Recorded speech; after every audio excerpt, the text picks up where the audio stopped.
Ang sanggol ng alab ang karapat-dapat mamuno sa pangkat ng Hokage pagdating ng takdang panahon. Sanayin mo siya at turuan ang lahat ng iyong nalalaman.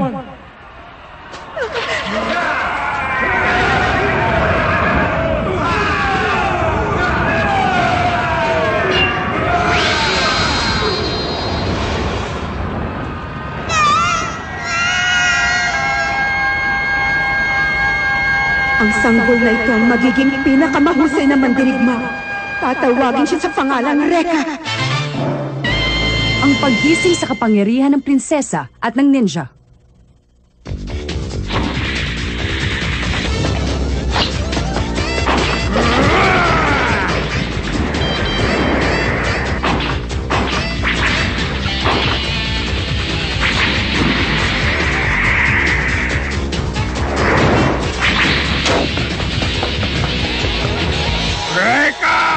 Bumaba ka dyan! Alam ko natatakot ka sa akin kaya ka nagtatago! Dahil ako si Max Domon, ang pinakamalakas na estudyante sa bansang ito! Ganon? Eh bakit naman ako matatakot sa taong naglalagay ng hikaw sa ilong? Anong hikaw? Sing-sing ko to, ha? Huwag na huwag mong insultuin ang sing-sing ko sa ilong!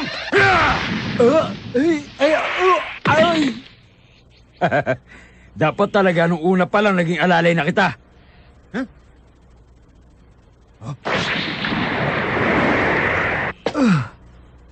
Huwag ka mag-alala, Max. Hanggang ngayon, malakas ka pa rin. Siguro ipinagli ka talaga ng nanay mo sa unggoy. Correction. Hindi yata sa unggoy. Kung di sa ninja.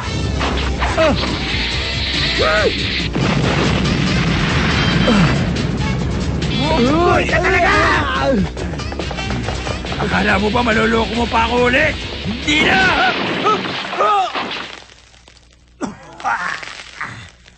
Rekka! Duwag ka talaga!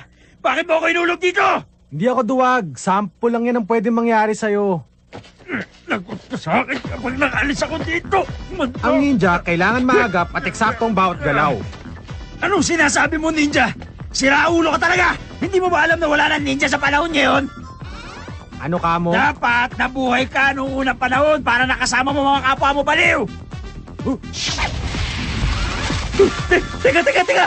Anong gagawin mo dyan? Huwag mong iitin ang mga ninja. Ay! O paano? Pag nanalo ka na lang sa akin, pagsisilbihan kita bilang tapat na alagad at personal mong ninja.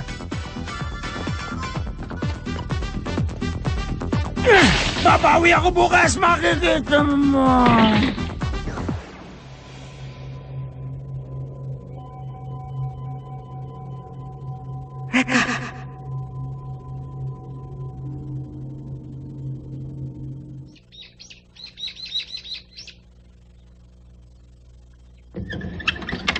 Rekka Hanabishi, yan ang pangalan ko.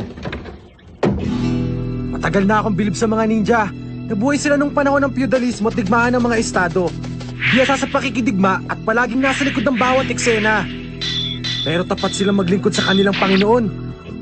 Mga sundalong hindi nabibigyan ng tamang atensyon. Hindi ko alam pero bata pa ako, humahanga na ako sa kanila.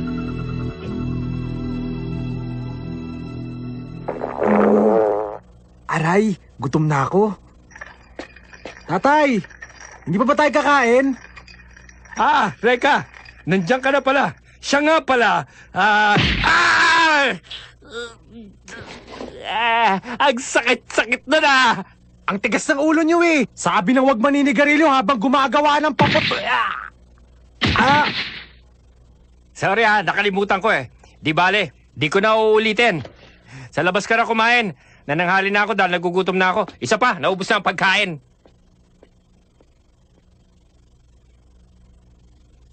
Hay, isa nga akong ninja, isang matising ninja. Sigurado ko, ang batang yon ay si Rekka.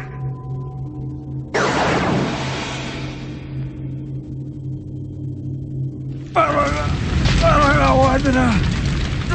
Tulungan niyo ako!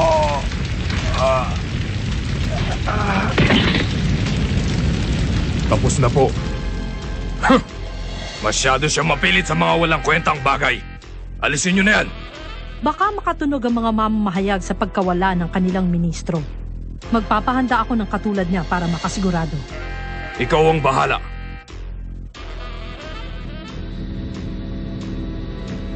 Nakakaawa naman ang nilalang.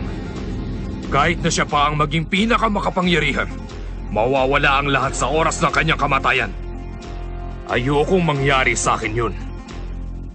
Naintindihan ko ang ibig mong sabihin. 400 taon na rin ang lihim ng buhay na walang kamatayan. Ipinapangako ko na matutuklasan ko rin ang lihim na ito. Sinasabi ko sa'yo, ako lamang ang nakakaalam tungkol sa lipi ng Hokage.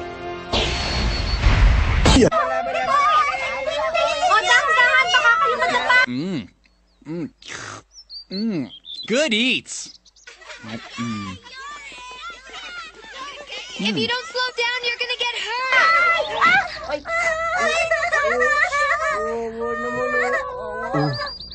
Sabi ko na nga ba eh.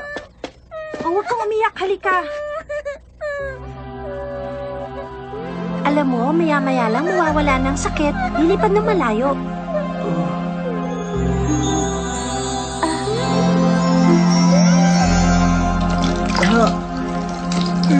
Ay! Wala na tuloy akong nakain!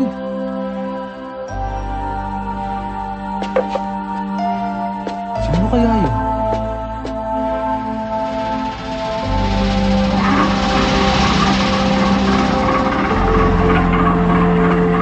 Teacher, tingnan niyo, ang taas, oh. Bilisan na natin, delikado dito.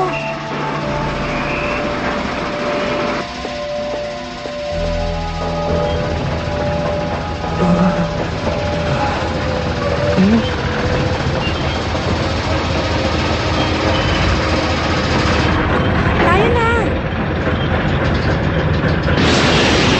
Takbo!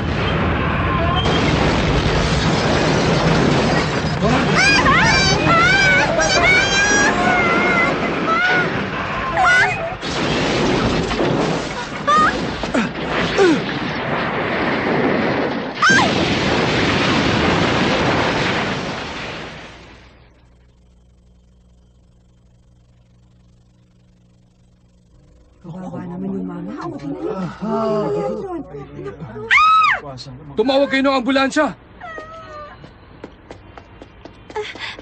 Ginoong Hanabishi, sumagot ka! Humihinga pa siya.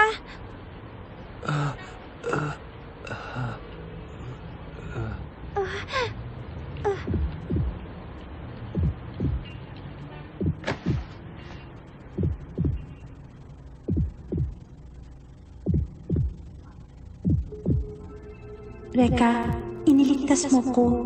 Kung di dahil sa'yo, pakawala na ako sa mundong ito. Maraming salamat, Reka. Prinsesa. Wala yun. Sapat na sa akin ang iyong pasasalamat. Walang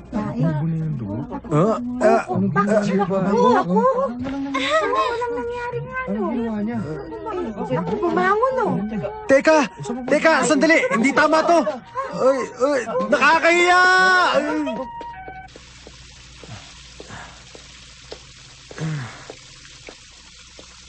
Gusto kong pasalamatan ka sa ginawa mo kanina para sa amin, Ginoong Hanabishi. Teka, kilala ba kita? Ang pangalan ko ay Ana Yanagi. May problema? Wala.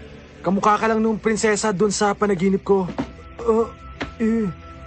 Naku, may sugat ka pala. Ha? Huwag ka mag-alala. Magaling na magaling ka na.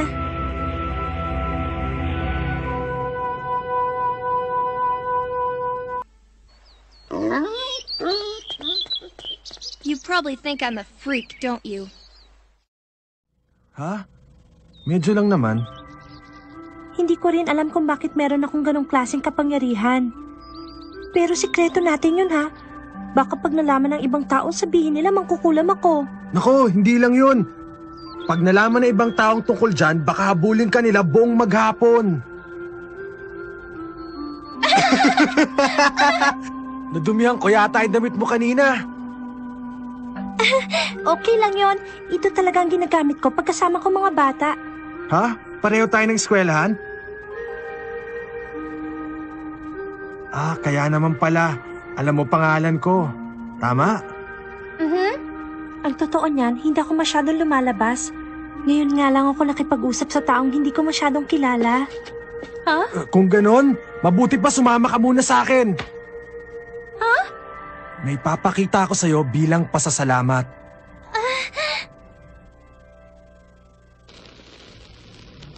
Hindi pa medyo madilim dito? Maliwanag pa kasi sa labas. Dito ko lang maipapakita ang mga ginawa ko. Ang negosyo kasi ng tatay ko ay paggawa ng paputok. Etong gawa ko!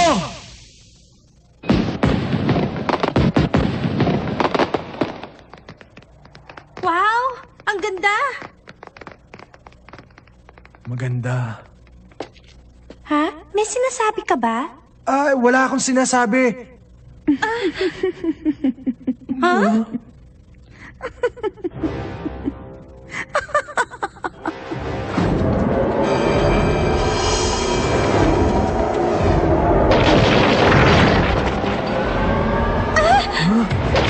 Teka, tingnan mo yung sahig! Ano yan?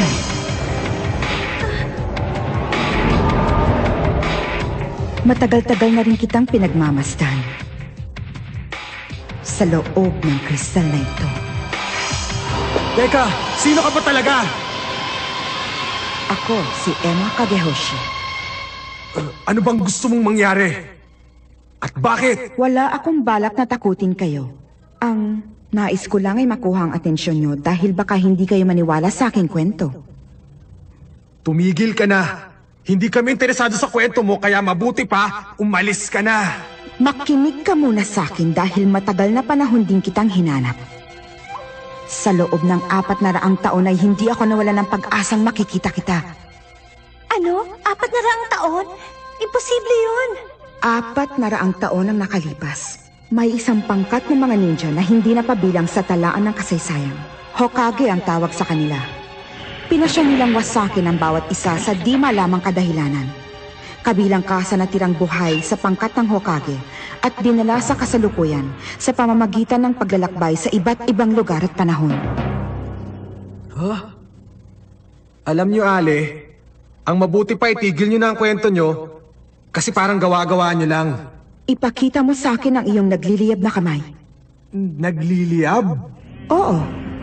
May kapangyarihan kang magliyab at bumaril ng apoy.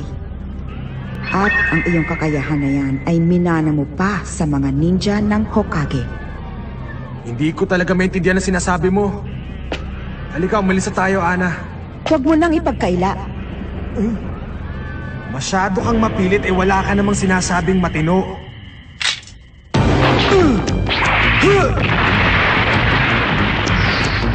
Takbo!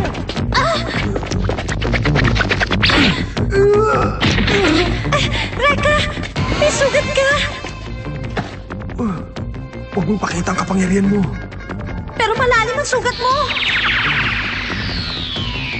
Okay lang ako. Kaya ko pa. Patawarin mo ko, pero hindi kita maaaring pakawalan. At pag giniit mo pa na hindi mo kayang bumaril ng apoy, sa pilitan kong ipagagawa sa'yo!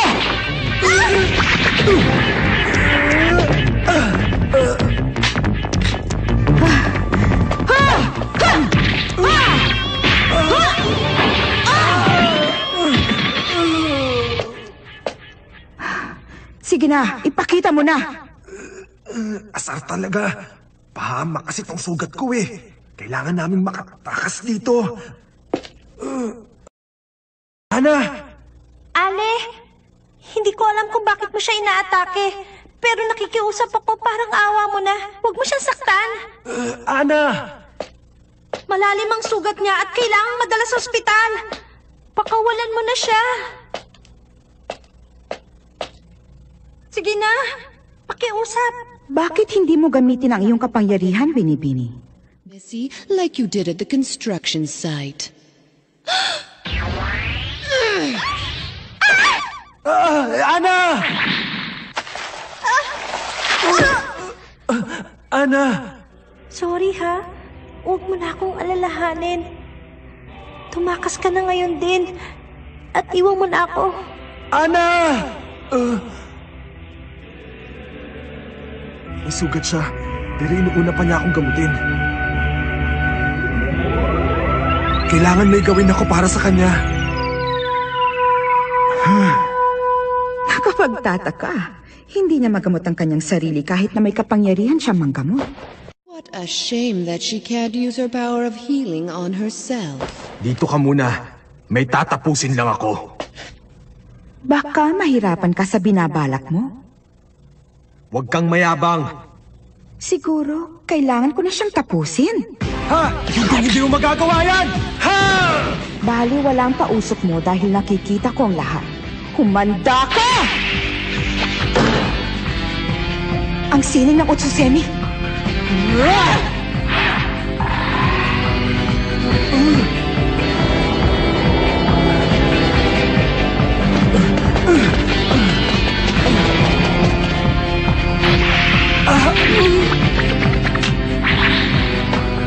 Nasa dugo mo nga ang pagiging isang ninja.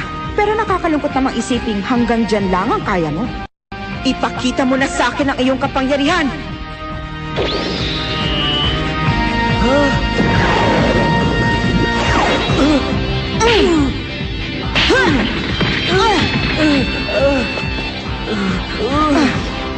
I've had just about enough of this!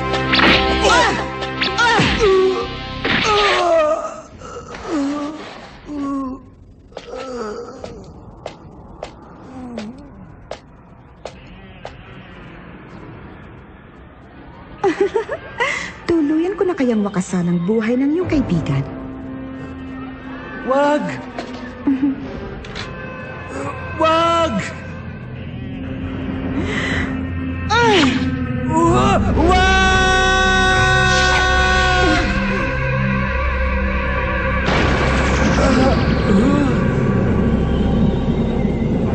Niliyabang kamay ko. Sa wakas ay nagawa mo rin. Isa kang ang tunay na ninja na nagmula sa angkan ng Hokage. Teka.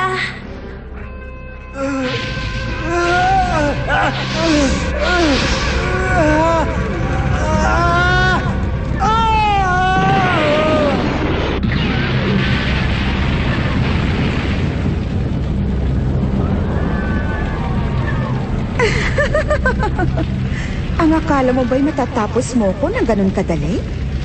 Kung nais mo kong mapatay, ay kailangan mo pang lumakas.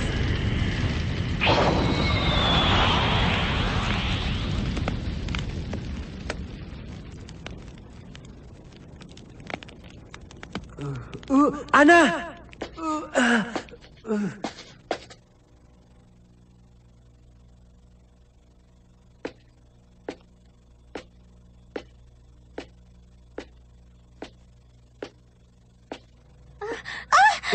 Gising ka na pala. Teka, magaling naman sugat mo? At saka nasa na siya? Okay na ako. Wala na rin yung alip. Prinsesa? Prinsesa? Oo, ikaw ang prinsesa at ako ang ninja tagapagtanggol ng prinsesa. Hindi ako sanay tawaging prinsesa. Ganun talaga yon. Tagapagtanggol ng prinsesa ang ninja. Bakit? Masakit pa ba ang sugat mo? Hindi. Naiiyak lang ako sa kasiyahan. Hindi lang naiiyak. Sinisipon din. Nagbuklod ang kapalaran ni Ana Yanagi at Reka Hanabishi upang masimulan ang digmaang